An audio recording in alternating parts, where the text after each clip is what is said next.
It's an honour for me to introduce this short video in which you will hear from people in the front line of health consumer advocacy. As Chief Executive Officer of the Consumers Health Forum of Australia, the challenges facing consumers are the main focus of my work. When we talk about healthcare in Australia, we often talk about the systems of health services, not the people who use them. For me, all healthcare has to be about maintaining and improving the health of individual Australians. Without that focus on consumers, healthcare can just become a jumble of numbers and statistics, disconnected services and treatment options. If the people who develop health policy and the people who make their livings from delivering health services don't listen to and learn from what the consumer is saying, then they can become lost in meeting the needs of their own services, rather than meeting the needs of health consumers and their communities. In this video, you will hear how consumers add real value, how small things can make a big difference to people's lives, how consumers can help make health services work better, in a whole lot of different ways.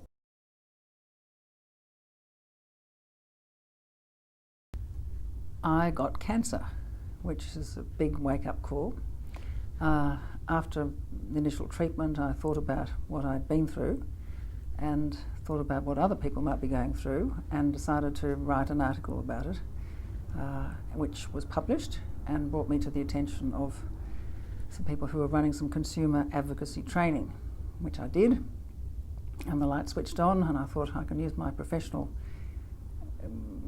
abilities and skills in a way of giving back to help other people. It goes back to when my youngest daughter was born in 1979. She was born with a disability, and I suppose it grew out of that. And then that experience that I gained as her mother and her carer, I was fortunate enough to be able to put into a work situation when I established the role of the parent advocate at Perth's only tertiary children's hospital. When I first started in child health, community health program, I went out and was doing medical examinations on school children, and I found 3 streets of Turkish migrants with no words of English. And to get their medical problems fixed for the children, I had to get some English into these parents.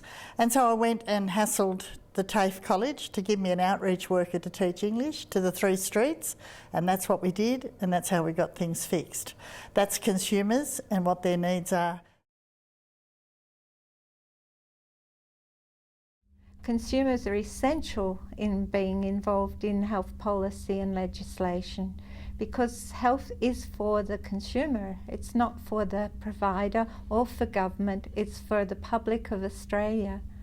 I think one of the most important things that consumers do is provide that very practical touchstone. Quite often on committees I've had people say to me, "Oh, that's so obvious, I can't believe I didn't think of it."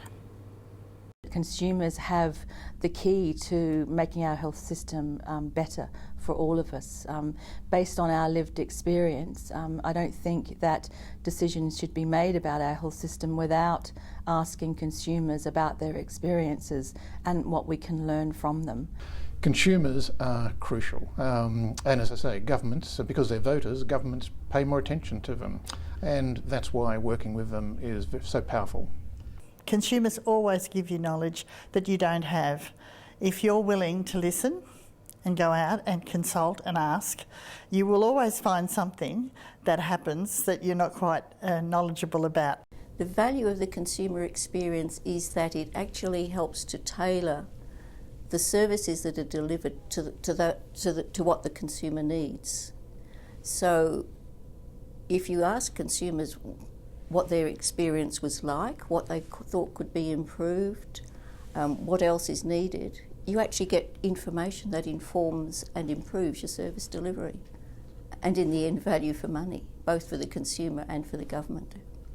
For me, the biggest value is having a voice at the table, at the decision-making table. I think that that's really important, to be able to bring the consumer's lived experience and perspective to the table and to add that to the mix. And I think without it, health service delivery and health service research and whatever just doesn't really get the full picture.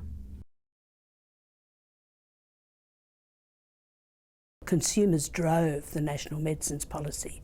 It was the work out of Consumers Health Forum which identified what the key issues throughout the approval and delivery system of medicines, what were key issues for consumers that needed fixing, right through from the regulatory framework through to the delivery and use of medicines.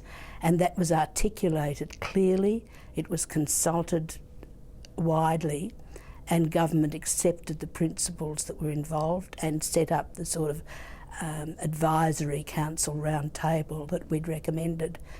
I think there's no argument by any of the players now that the National Medicines Policy is a significant contribution to Australian health. Our members told us over a period of time that palliative care services in my state, New South Wales, were not sufficient and were being cut and were not accessible by a lot of people. So we put together a petition, and we managed to get just over 23,000 signatures. We took it to our new Premier, Barry O'Farrell, who had said any petition over 10,000 will get a debate in Parliament. We had a debate a couple of weeks ago, 10th of August, and just before the debate, the Health Minister called me and one of my colleagues in to say that they were agreeing to exactly what we had asked for in the petition, which was fixing up palliative care services in a particular part of Sydney, but also reviewing the delivery of adequate palliative care services throughout New South Wales. I was talking to a general practitioner in a rural area of New South Wales, and he was telling me about how his practice, which is quite a large practice, has what they call a critical friends group, which is a group of patients who were happy to come in to the service and give feedback to the practitioners and to the service managers about the sort of services that are being provided, about how they can be used. And he said to me that it is an invaluable service in helping to run their practice in a way that meets the needs of the local community. So there's a whole piece of work that needs to be done about encouraging and empowering consumers to raise their voices, to want to be engaged, to know that they can be engaged, to know that they can actually ask questions of their service providers, that they can actually negotiate with the services, because it's, at the end of the day, it's their health. I don't talk to agencies or committees about empowering consumers because I think empowerment comes from us and is our responsibility. I do talk to them about providing opportunities for consumers to be engaged and focus on the things that close off consumer engagement, whether it's the fact that there's not a 24-hour service, or there's a phone messaging system that people can't use, or that there's a website that's incomprehensible or inaccessible. All of the things that they think they're doing to engage the community, but which is failing when you look at it from the community's side. We want to see a better system, a better health system, a more responsive health system, a system that is sensitive to and aware of the consumer, that is treating the consumer with as much respect as it treats its doctors and nurses. I think when we've made achievements, it's because we've been able to encourage all the stakeholders around a table and there's been a sufficient weight to the consumer voice. So it's not about changing one thing in health service delivery because there are too many to mention, but it would be improving the process so that the stakeholder, all of the stakeholders engaged in a particular field develop a depth of understanding about what the consumer perspective is. And I think you don't do that in the occasional meeting and some minutes. You do it by a deep engagement and commitment. And I think the establishment of the National Medicines Policy and what came out of that was a very good model at the grand national scale about the way in which consumers and other stakeholders can learn about each other, and therefore consumers can find the chinks in the armour and providers can start to understand what the service would be like from the other side. If we want a healthier society and healthier communities, we must engage with consumers at every level, as individuals and active partners in their own care and in planning and improving better health policy and services.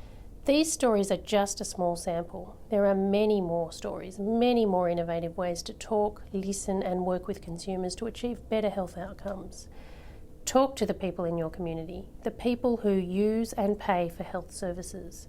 They can tell you what works and what doesn't, and from my experience, they want to help make a difference.